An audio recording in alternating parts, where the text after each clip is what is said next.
Kingdom যিটো আছিলে তাৰ শেষৰ ৰাজধানীও আছিলে, এডুকেশ্যন কেপিটেলো কোৱা হয়, সাংস্কৃতিক কেপিটেলো কোৱা হয়। তো তাৰ আমি স্থাপনা দিৱস চেলিব্ৰেট কৰিবলৈ গৈ আছোঁ। 2 দিনীয়া কাৰ্যসূচী আমি এটা প্লান কৰিছোঁ। 30 তাৰিখ আৰু 1 তাৰিখ মেইনলি যিটো কাৰ্যসূচী হ'ব এইটো 2 দিনীয়া কাৰ্যসূচী। ইতিমধ্যে অলৰেডি 24 তাৰিখৰ পৰাহে আমাৰ কিছু ইভেণ্টছ অলৰেডি ষ্টাৰ্ট হৈ গৈছে, যিটো ইভেণ্টছ আমি as a প্ৰিকাৰ্চাৰ two district day আমি বুলি চেলিব্ৰেট কৰি আছোঁ। তাত যিটো ইভেণ্ট অলৰেডি ষ্টাৰ্ট হৈ গৈছে, প্ৰথম মই সেইটো আপোনালোকক কৈ দিওঁ। তাৰপিছত 30 আৰু 1 তাৰিখ আমি কি প্লান কৰি আছোঁ সেইটো মই ব্ৰিফিং দিম। আমাৰ অলৰেডি 24 তাৰিখৰ পৰা যিটো ইভেণ্ট ষ্টাৰ্ট হৈছে, তাৰ মাজত মেইন ইভেণ্ট যিটো হৈছে প্ৰত্যেক স্কুলতেহে আৰু ইন অ'পন নেচাৰ অলছো প্ৰত্যেক স্কুলত প্ৰথম আমি কম্পিটিশ্যনছ কৰাই আছোঁ, বেলেগ বেলেগ এছে competition, quiz competition, drawing competition on যোৰহাটৰ থিমৰ ওপৰত এই কম্পিটিশ্যনছ চলি আছে। তাৰ এটা হাইলাইট এইটো আছে যে যিটো এছে কম্পিটিশ্যন আমি কৰাই আছোঁ, তাৰ আমি থিম দিছোঁ, ল'ৰা ছোৱালীৰ কাৰণে দিছোঁ যে মোৰ সপোনৰ যোৰহাট, বিকশিত যোৰহাট 2047। তেওঁলোকে এইটোৰ ওপৰত নিজে এছে লিখিব। আমি আশা কৰি আছোঁ যে তেওঁলোকৰ নতুন আইডিয়াজ, নতুন মাইণ্ডৰ পৰা আমি কিছু ভাল আইডিয়াজ পাম। তেওঁলোকে কেনেকৈ সপোন দেখে, বিকশিত যোৰহাট কেনেকৈ হ'ব লাগে, তেওঁলোকৰ পৰা এই আইডিয়াজ পাম আৰু অভাৰঅল তেওঁলোকৰ এটা ভিজনো আমি যাতে চাব পাৰিম। প্ৰত্যেক স্কুলতে এনেকুৱা কম্পিটিশ্যন অলৰেডি ষ্টাৰ্ট হৈ গৈছে, চলি আছে ইতিমধ্যে। আমি উইনাৰ্ছ 1-2 দিনত কম্পিটিশ্যন শেষ হ'ব, আমি উইনাৰ্ছ ডিক্লেয়াৰ কৰি স্কুলতেহে প্ৰাইজ ডিষ্ট্ৰিবিউশ্যন প্ৰগ্ৰাম আমি কৰি লওঁ। এছে এনে কুইজ কম্পিটিশ্যন আৰু ড্ৰয়িং কম্পিটিশ্যন যোৰহাটৰ থিম আছে, অভাৰঅল ডিষ্ট্ৰিক্টৰ থিম আছে। কিন্তু এছে যিটো কম্পিটিশ্যন আছে তাৰ থিম আছে মোৰ সপোনৰ বিকশিত যোৰহাট 2047। যে 2047ত ডেভেলপড যোৰহাট কেনেকৈ তেওঁলোকে ভিজন কৰি আছে সেইটো আমি তেওঁলোকক টপিক দিছোঁ, ল'ৰা ছোৱালীৰ আমি আইডিয়াজ লৈ লওঁ। আৰু তাৰ মাজত যোনজন ভাল অভাৰঅল ডিষ্ট্ৰিক্টত ভাল যোনজন এছে আমি পাম, সেই গোটেইখিনি এছে আমি মেইন যোনদিনা 1 তাৰিখে ইভেণ্টত আহিম মই, সেইদিনাত আমি সেই গোটেই ভাল এছেছ আমি তাতে ডিছপ্লে কৰিম। আৰু এটা ইভেণ্ট অলৰেডি যিটো ষ্টাৰ্ট হৈ গৈছে সেইটো হৈছে ডিজাষ্টাৰ মেনেজমেণ্টৰ ওপৰত আমি আৱেৰনেছ প্ৰগ্ৰাম কৰি আছোঁ। 8টা লোকেশ্যন বেলেগ বেলেগ চিলেক্ট কৰি অলৰেডি ইতিমধ্যে 2টা লোকেশ্যনত আৱেৰনেছ প্ৰগ্ৰাম হৈ গৈছে, বাকী আৰু 6টা লোকেশ্যনত আৱেৰনেছ প্ৰগ্ৰাম আমি কৰি আছোঁ অলৰেডি। ডিটেইল 8টা লোকেশ্যন আমি প্ৰেছ ৰিলিজ হিচাপে শ্বেয়াৰ কৰি দিম। তাৰ লগতে আৰু এটা কম্পিটিশ্যন যিটো স্কুল লেভেল নহয়, এইটো অ'পন কম্পিটিশ্যন, সেইটো হৈ আছে লোগো মেকিং কম্পিটিশ্যন আৰু মেস্কট মেকিং কম্পিটিশ্যন আৰু ৱাল পেইণ্টিং কম্পিটিশ্যন। সেই 3টা কম্পিটিশ্যন আৰু হ'ব। ইতিমধ্যে logo making, mascot making competition already online entries আমি পাবলৈ ষ্টাৰ্ট কৰি দিছোঁ। যোৱাকালি আপডেট লওঁতে মোৰ দেন 60 এণ্ট্ৰিজ লোগো মেকিং কম্পিটিশ্যনত অলৰেডি আহি গৈছিলে। আৰু মোৰ then logo making, mascot making আৰু ৱাল পেইণ্টিং আৰু এটা আছে ফটোগ্ৰাফি কম্পিটিশ্যন। 4টা কম্পিটিশ্যন আছে, photography, wall painting, logo making আৰু মেস্কট মেকিং। ইতিমধ্যে অলৰেডি আমি এণ্ট্ৰিজ পাবলৈ ষ্টাৰ্ট কৰি দিছোঁ। অকল ৱাল পেইণ্টিং এতিয়া ষ্টাৰ্ট হোৱা নাই। ৱাল পেইণ্টিং আমাৰ প্ৰত্যেক মিউনিচিপাল বৰ্ডকে দায়িত্ব দিয়া হৈছে, তেওঁলোকে নিজৰ নিজৰ মিউনিচিপাল এৰিয়াত 4টা মিউনিচিপাল বৰ্ডে অৰ্গেনাইজ কৰাব। আমি এইটো যিটো যোনজন ভাল লোগো বনাব, আমি তাৰ এটা ডিচিশ্যন লৈছোঁ যে ভাল লোগো যোন জিকিব গোটেই অভাৰঅল অ'পন কম্পিটিশ্যন, সেই লোগো আমি মেইন দিনাখন আমি ইউজ কৰিম। সেই লোগো আমি ইউজ কৰিম, মেইন যিটো ইভেণ্ট হ'ব সেইদিনাত আমি পতাকা উত্তোলন কৰিম। তো এই পতাকাত আমি সেই লোগো ইউজ কৰিম। যোৰহাট ডিষ্ট্ৰিক্টৰ লোগো। এনে স্পেচিফিক লোগো একো বুলি ডিষ্ট্ৰিক্টৰ জেনেৰেলি নাথাকে, আমি জাষ্ট ডিষ্ট্ৰিক্ট ডে চেলিব্ৰেট কৰিবৰ কাৰণে আমি এইটো বনোৱাই আছোঁ। লোগো থিমটো নিজে ডিচাইড কৰিব পাৰে। ইটছ জাষ্ট দেট যোৰহাটৰ হিষ্টৰিক জায়গা যি আছে বা যোৰহাটৰ কালচাৰেল এলিমেণ্টছ যি আছে সেইটো লগাই তেওঁলোকে লোগো বনাব পাৰে। ভাল ভাল এণ্ট্ৰি আহিবলৈ ষ্টাৰ্ট হৈছে। আমি মেইন এটা পেনেল বনাম, জাজমেণ্ট পেনেল। সেই পেনেলে এটা লোগো চিলেক্ট কৰিব। আমি সেই লোগো মেইন মিটিং দিনাখন বেকড্ৰপত ইউজ কৰিম আৰু পতাকা উত্তোলনত আমি সেই লোগো ইউজ কৰিম। পাৰ্মানেণ্ট নহ'ব, আমি মেইন ইভেণ্টৰ কাৰণে কৰি আছোঁ। তাৰপিছত আমি ফাৰ্ডাৰ ডিচিজন পাব্লিকৰ অপিনিয়ন লৈ, বাকী চবৰ অপিনিয়ন লৈ আমি ফাৰ্ডাৰ ডিচিজন ল'ব পাৰিম। এতিয়া আমি মেইন ডিষ্ট্ৰিক্ট ডে চেলিব্ৰেশ্যনৰ কাৰণে এইটো ফাইনেলাইজ কৰাম। তাৰ লগতে ৱাল পেইণ্টিং কম্পিটিশ্যনো প্ৰত্যেক মিউনিচিপাল বৰ্ড কৰাব আৰু ফটোগ্ৰাফি কম্পিটিশ্যন অলৰেডি চলি আছে, অনলাইন এণ্ট্ৰিজ আহিবলৈ ষ্টাৰ্ট হৈ গৈছে। এই 2টা ইভেণ্টছ অলৰেডি এতিয়া ষ্টাৰ্ট হৈ গৈছে। ফটোগ্ৰাফি যোৰহাটৰ ডিষ্ট্ৰিক্টৰ কোনোবা এটা লোকেশ্যনত তেওঁলোকে ভাল নেচাৰেল বিউটি বা কিবা হিষ্টৰিক প্লেচ বা কিবা তেওঁলোকে ফটো ক্লিক কৰি ছাবমিট কৰিব পাৰে। কমন অ'পন মানে, বাট এইটো যোৰহাটৰ বাহিৰৰ হ'ব নালাগে। ৱাল পেইণ্টিং কম্পিটিশ্যন যিটো হ'ব মিউনিচিপাল বোৰ্ডে এটা লোকেশ্যন চিলেক্ট কৰিব, তেওঁলোকে ৱাল পেইণ্টিং কৰাব। হা, সেইটো 30 এটা ভাল প্ৰগ্ৰাম আমি লৈছোঁ। এইটো আমি কৰিম আমাৰ লাচিত মৈদাম, যিটো লাচিত বৰফুকনৰ ষ্টেচু তাত ইনগ্ৰেট হৈছিলে যোৱা বছৰ, মাননীয় প্ৰধানমন্ত্ৰী আহি লাচিত বৰফুকন ষ্টেচু ইনগ্ৰেট কৰিছে। সেই কেম্পাছতেহে আমি, যিহেতু Lachit Borphukan is a symbol of valour, symbol of bravery, তো তাতে আমি পুলিচ বেণ্ডৰ ডিছপ্লে আৰু আমাৰ আৰ্ম ফ'ৰ্চেছৰ এটা ড্ৰিল ডেমনষ্ট্ৰেশ্যন আমি তাতে সেই প্ৰগ্ৰাম আমি লাচিত মৈদামত প্লেন কৰিছোঁ। এইটো 30 তাৰিখে 3টাত হ'ব, 3টাৰ পৰা 5টালৈকে সেই প্ৰগ্ৰাম তাতে হ'ব। এইটো হৈ গ'ল 30 তাৰিখৰ প্ৰগ্ৰামখিনি। আৰু 30 তাৰিখ আৰু 1 তাৰিখ 2 দিনতে ভাগ কৰি আমি গোটেই মেইন এৰিয়াছ কভাৰ কৰিবলৈ আমি ৰোড ছেফটি এৱেৰনেছ ষ্ট্ৰীট প্লেও কৰাম। তাতে 30 তাৰিখত টিয়ক, তিতাবৰ আৰু মৰিয়নি কভাৰ হ'ব। আৰু 1 তাৰিখে যোৰহাট আৰু আমাৰ ৱেষ্ট ছাইডত পুলিবৰ এৰিয়া, যিহেতু এক্সিডেণ্ট আমি চাই আছোঁ ৰিচেণ্ট পাষ্টত বহুত বেছি হৈ আছে, তো আমি পুলিবৰ এৰিয়া আৰু স্পেচিয়েলি আৰু যোৰহাট হেডকোৱাৰ্টাৰ আমি 1 তাৰিখে কভাৰ কৰিম। তাতে ৰোড ছেফটি এৱেৰনেছ হ'ব। আৰু তাৰ এটা স্পেচিয়েল আমি থিম সোমাবলৈ কৈছোঁ, যিটো হৈছে ষ্ট্ৰে কেটল। আমি এতিয়া চাইছোঁ হাইৱে কমপ্লিট হৈছে, কিন্তু বহুত ষ্ট্ৰে কেটল, গৰু তাতে আহি যায়, কেতিয়াবা গাড়ী আৰু গৰুৰ মাজত এক্সিডেণ্ট হৈ যায়।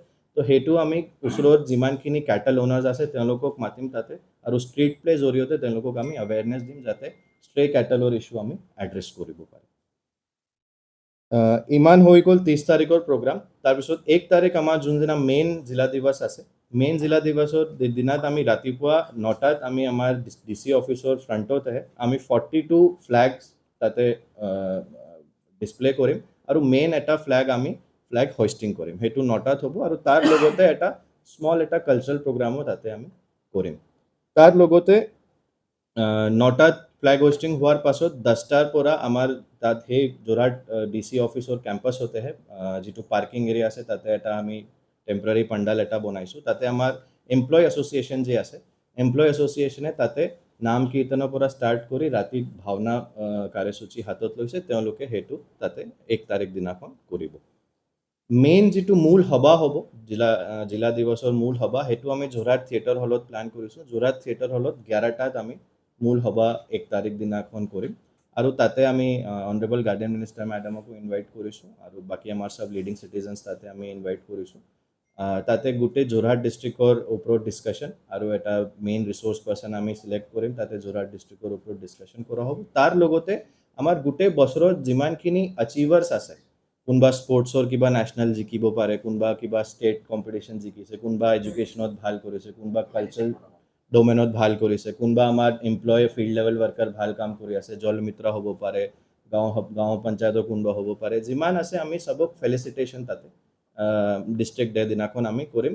গোটেই লাষ্ট ইয়েৰৰ লাষ্ট ডিষ্ট্ৰিক্ট ডে পৰা এই ডিষ্ট্ৰিক্ট ডেৰ মাজত যিমান এচিভাৰ্ছ আছে চবৰ আমি লিষ্ট বনাই আছোঁ, তেওঁলোকক আমি ফেলিচিটেশ্যন মেইন মিটিং দিনাখন আমি তাতে কৰিম। তাৰপিছত যিটো পাব্লিক মেইন মূল সভা হৈ যাব, তাৰপিছত আমি এটা নআলি ফ্লাইঅভাৰৰ তলত যিটো বেডমিণ্টন কোৰ্ট বনাইছিলে, সেইটো ইনগ্ৰেট হোৱা নাছিলে। আমি ট্ৰাই কৰি আছোঁ যে 1 তাৰিখ দিনাখন আমি সেইটোও ইনগ্ৰেট কৰি তাতে এটা বেডমিণ্টন কম্পিটিশ্যন আমি কৰাম। সেই বেডমিণ্টন কম্পিটিশ্যন একদিনত নহ'ব, 1 তাৰিখে ষ্টাৰ্ট হ'ব, নেক্সট 3-4 দিন চলি 4 তাৰিখ আমি সেই বেডমিণ্টন কম্পিটিশ্যন শেষ কৰিম। আৰু সেই বেডমিণ্টন কোৰ্ট ইয়াৰ জৰিয়তেহে ৰেগুলাৰ মানে ইউজ হৈ যাব আৰু ষ্টাৰ্ট হৈ যাব। তাৰ লগতে গধূলি টাইমত আমাৰ যিটো মই কৈছোঁ এমপ্লয় এছ'চিয়েশ্যনে ভাওনা প্ৰগ্ৰাম প্লেন কৰি আছে, সেইটো আমাৰ যোৰহাট DC অফিচ কেম্পাছতে ভাওনা প্ৰগ্ৰাম হ'ব, আৰু সেইটো কৰি আমি ডিষ্ট্ৰিক্ট ডে চেলিব্ৰেশ্যন শেষ কৰিম। চলি আছে, সেইটোৰ হৈ গ'ল। তাৰপিছত 30 আৰু 1 তাৰিখৰ যদি আমি কথা পাতোঁ, 30 তাৰিখৰ দিনাখন আমি ষ্টাৰ্ট কৰিম। প্ৰথম আমি সাংস্কৃতিক শোভাযাত্ৰা এটা কৰিম। তাতে স্কুল আৰু কলেজৰ ল'ৰা ছোৱালী, আমি এৰাউণ্ড 500 ল'ৰা ছোৱালী অলৰেডি আমাৰ এডুকেশ্যন ডিপাৰ্টমেণ্টে চিলেক্ট কৰিছে। তেওঁলোকে যোৰহাটৰ বা অসমৰ কালচাৰেল ড্ৰেছ পিন্ধি নিজৰ কালচাৰ প্ৰেজেণ্ট কৰিবলৈ এটা সাংস্কৃতিক শোভাযাত্ৰা ওলাব। এই শোভাযাত্ৰা আমি ৰাতিপুৱা 8টাত ওলাম, ৰাফলি এৰাউণ্ড 500 ল'ৰা ছোৱালী লৈ আমি শোভাযাত্ৰা কৰিম। তাৰপিছত নেক্সট আমি যোৰহাট ষ্টেডিয়ামৰ যিটো কমপ্লেক্স আছে, যোৰহাট ষ্টেডিয়াম কমপ্লেক্সত আমি এটা local food, traditional items, handicraft, local আমাৰ যিটো ষ্টাৰ্টআপছ আছে তেওঁলোকৰ এটা আমি মেলা ষ্টাৰ্ট কৰিম। সেইদিনাখন 4 দিনীয়া এইটো মেলা হ'ব। 30 তাৰিখৰ পৰা 30 তাৰিখ ইনগ্ৰেট হ'ব, 3 তাৰিখলৈকে সেই মেলাটো চলিব তাত আমাৰ SRLMৰ SHG সকল আহিব ইয়াং ষ্টাৰ্টআপছ আছে বহুতখিনি আমাৰ ইয়াতে তেওঁলোকে আহিব আমাৰ নিষ্ট আৰু এগ্ৰিকালচাৰ ইউনিভাৰ্চিটি ইনকিউবেশ্যন চেণ্টাৰ আছে তাৰ পৰা ষ্টাৰ্টআপছ আহিব আত্মনিৰ্ভৰ অসম অভিযান যিটো আছে তাৰ মাজত ইয়াং এণ্টাৰপ্ৰেনাৰ যি তেওঁলোকে নিজৰ ষ্টল লগাব তেনেকুৱা আমি 35-40 ষ্টলছ 4 দিনীয়া মেলা এটা আমি যোৰহাট ষ্টেডিয়াম কমপ্লেক্সত আমি ষ্টাৰ্ট কৰিম 30 তাৰিখে তাৰপিছত 30 তাৰিখ আৰু 1 তাৰিখ দুই দিনতে ব্লাড ডোনেশ্যন কেম্প অৰ্গেনাইজ কৰিব ব্লাড ডোনেশ্যন কেম্প আমি হেল্থ ডিপাৰ্টমেণ্টে অৰ্গেনাইজ কৰি আছে হেল্থ ডিপাৰ্টমেণ্টক ইনষ্ট্ৰাকশ্যন দিছোঁ 30 তাৰিখে দুটা লোকেশ্যন আৰু 1 তাৰিখে দুটা লোকেশ্যন বেচিক্যালি যোৰহাট আৰু মৰিয়নি 30 তাৰিখে কভাৰ হ'ব টিয়ক আৰু তিতাবৰ 1 তাৰিখে কভাৰ হ'ব নো ব্লাড ডোনেশ্যন বেলেগ ভেনিউত হ'ব এইটো ভেনিউ আমি আপোনাক প্ৰেছ ৰিলিজ যেতিয়া দিম তাতে আমি শ্বেয়াৰ কৰি দিম তাৰ লগতে 30 তাৰিখ আৰু 1 তাৰিখ দুই দিনাখনতে প্ৰত্যেক গাঁও পঞ্চায়তত আমি এটা শেডিউল বনাইছোঁ প্ৰত্যেক গাঁও পঞ্চায়তত বিশেষ গাঁও সভা এটা প্লান কৰিম বিশেষ গাঁও সভাত প্ৰত্যেক ডিপাৰ্টমেণ্টৰ ৰিপ্ৰেজেণ্টেটিভ তাত যাব প্ৰত্যেক ডিপাৰ্টমেণ্টৰ ৰিপ্ৰেজেণ্টেটিভ গৈ নিজৰ কি স্কিম আছে কি কাম কৰি আছে তাৰ ওপৰত গাঁও সভাত ডিছকাশ্যন কৰিব এৱেৰনেছ কৰিব তাৰ লগতে পাব্লিকৰ যদি কিবা গ্ৰিভান্স আছে এই পাৰ্টিকুলাৰ গাঁও সভা গাঁও পঞ্চায়তৰ কিবা পাব্লিকৰ যদি গ্ৰিভান্স আছে সেইটোও লৈ গ্ৰিভান্স ৰিড্ৰেচেল কেম্পো আমি সেইদিনাহে কৰিম 30 তাৰিখ আৰু 1 তাৰিখ দুদিনৰ মিলাই আমি ভাগ কৰি এটা শেডিউল বনাইছোঁ প্ৰত্যেক জিপি আমি একবাৰ ভিজিট কৰিম আৰু এই ভিজিটত প্ৰত্যেক ডিপাৰ্টমেণ্টৰ ৰিপ্ৰেজেণ্টেটিভ থাকে ক্ৰিকেট এইটো মিউনিচিপাল বোৰ্ডে কাৰোবাক পাৰ্মিশ্যন দিছে মই একজেক্টলি ইনফৰমেশ্যন নাই কিন্তু আমাৰ যিটো বেডমিণ্টন কোৰ্ট আছিলে এইটো ফ্লাইঅভাৰৰ লগতেহে বনোৱা হৈছিলে তো সেইটো কোনো প্ৰাইভেট পাৰ্টিয়ে বনোৱা নাই এইটো ডিপাৰ্টমেণ্টেলে আছে তো আমি এইটো ডিপাৰ্টমেণ্টেলিহে ৰান কৰিম এইটো আমি এটা এছ'চিয়েশ্যন এটা বনাই আছোঁ অলৰেডি আমি ইতিমধ্যে এটা কমিটি ফৰ্ম কৰিছোঁ সেই কমিটিত মেইনলি স্পৰ্টছ ডিপাৰ্টমেণ্ট থাকিব